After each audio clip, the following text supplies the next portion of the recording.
नमस्कार जी। अब सारी बात घूम फिर के आ जाती है कि फाइनेंस या संसाधन वो बहुत इम्पोर्टेंट है किसी भी प्रोजेक्ट के लिए। और अगर हम संसाधनों की बात करें तो आप किसी से मांगने जाएंगे, डोनेशन मांगेंगे, तो मेरे को लगता है कि वो एक लॉन्ग रन सोल्यूशन है, वो बड़ा शॉर्ट रन सोल्यूशन है। कोई बड़ा इमोशनल, बड़ा चार्ज इंसान आपको डोनेशन दे सकता है, लेकिन फिर वही बात है कि बहुत सारी चीज़ें आपको उसके हिसाब से भी करनी पड़ेंगी। फंडामेंटलिस्ट होना पड़ेगा आपको कि क्यों आपको उसे डोनेशन चाहिए, कौन सी उसकी ऐसी नब्ज़ है जिसके ऊपर आप उसको अटैक कर रहे हैं और वो आपको डोनेशन दे रहे हैं, अपने पैसे दे रहा है।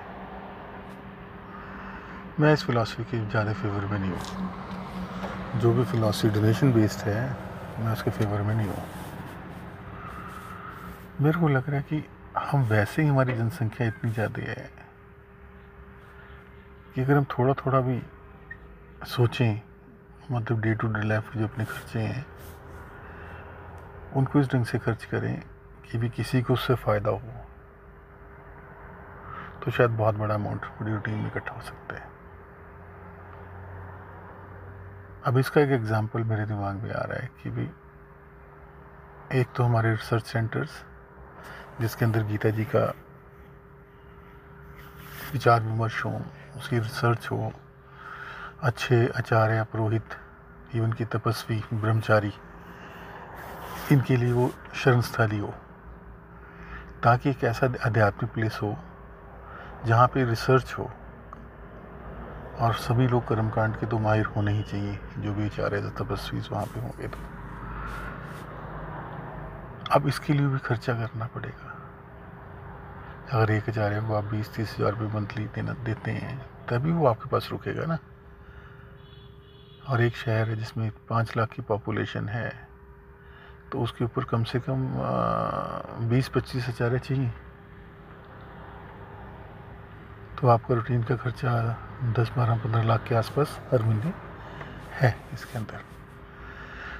लेकिन ये रिसर्च सेंटर्स एक अट्रैक्शन का सेंटर बन जाएंगे। कर्म कांड के लिए इतने बढ़िया आचार्य नहीं मिल पाएंगे, और ये कर्म कांड भी फ्री करेंगे, और जितना भी डोनेशन लोग देना चाहेंगे वो संगठन को जाएगी जो ये रिसर्च सेंटर खोल रहे हैं। अब रिसर्च सेंटर को फीडिंग या सब सिस्टम को फीडिंग कहाँ से होएगी? हमारा एक कॉमन पॉइंट है, गौ माता। अगर हम अपनी गौ माता की ताकत को पहचान लें तो हम लोग इतने सक्षम हैं कि ऑल ओवर भारत ये सेंटर्स खोलने को बड़ी बात नहीं है।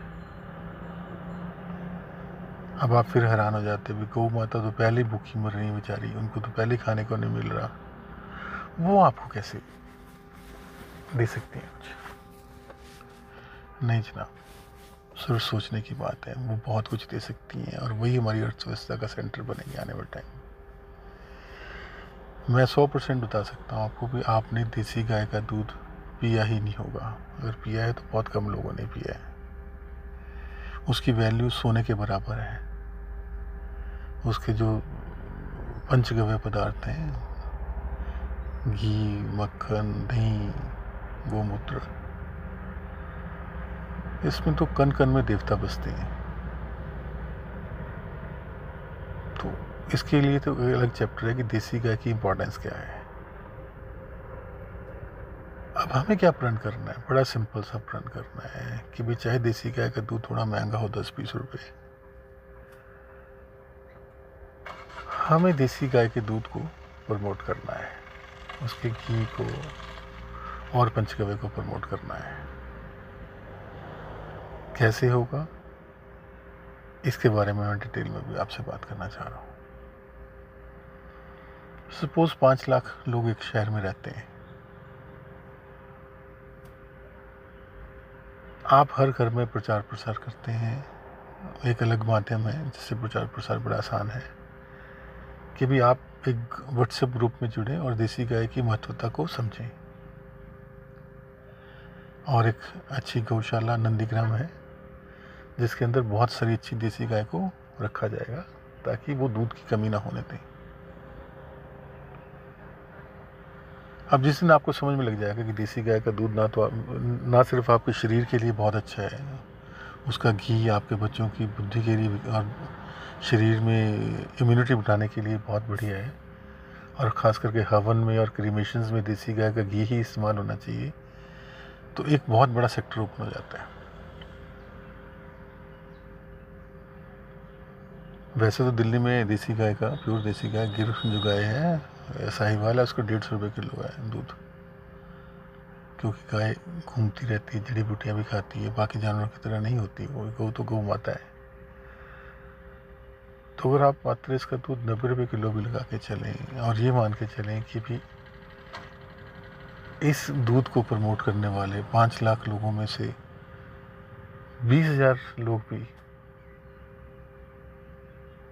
2 किलो दूध का सेवन करने लग गए हैं, और प्लस गौ माता के पंचगव्य पदार्थों से बनी phenyl hand wash, toilet cleaners, जिसमें कि केमिकल इफेक्ट्स को ऑलमोस्ट ख़त्म कर दिया जाता है पंचगव्य पदार्थों के द्वारा,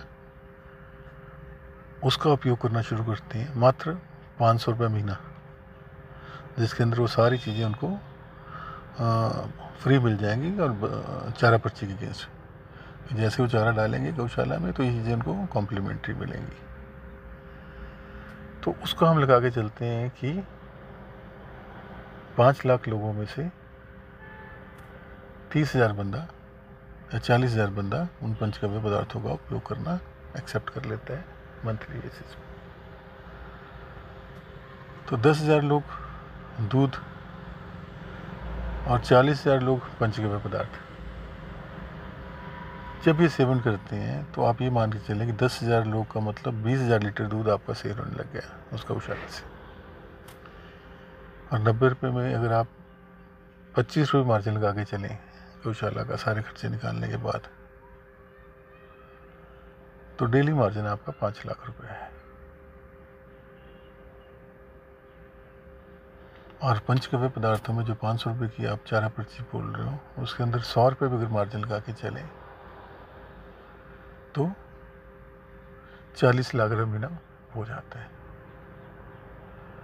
तो आप समझते हैं कि 5 लाख की आबादी वाला शहर, जिसमें 20 से 25 आचार्यस जो सब घरों के अंदर कर्मकांड परफॉर्म कर रहे हैं, गौशाला की इंपॉर्टेंस बता रहे हैं, गाय की वैल्यू समझा रहे हैं, और प्लस आपको छोटे मोटे जो डिस्प्यूट्स हैं, खास करके मीडिएशंस वाले कोर्ट्स के अंदर, उनको सॉल्व करवा रहे हैं, कंज्यूमर कोर्ट्स के डिस्प्यूट सॉल्व करवा रहे हैं, और डेली बेसिस पे हर आचार्य अपने अपने एरियाज़ के अंदर, एक आचार्य के पास 15 से 20,000 लोग का एरिया होना चाहिए, उससे ज़्यादा नहीं।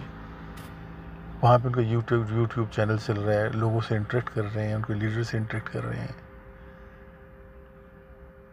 तो आप समझते हैं कि ये बातें कितनी बड़ी हैं। सिर्फ लोगों को ये समझाना है कि आपको देसी गाय के दूध का उपयोग करना है और 500 रुपये की चारा पर्ची कटानी है हर महीने। सिर्फ ये 2 बातें जिस दिन किसी शहर में 20,000 बंदे भी करने लग जाएंगे रूटीन में, तो आप ये मान के चलिए कि हर महीने आपको 70 से 80 लाख रुपए इकट्ठा हो जाएगा, और जबकि आपका खर्चा है 10-15 लाख। तो ये बाकी का पैसा है, आप और अपने धर्म पे खर्च करें, आपको विश्व गुरु बनने से कोई नहीं रोक पाएगा जनाब, कोई नहीं रोक पाएगा। बड़ा सिंपल मेथड है ये।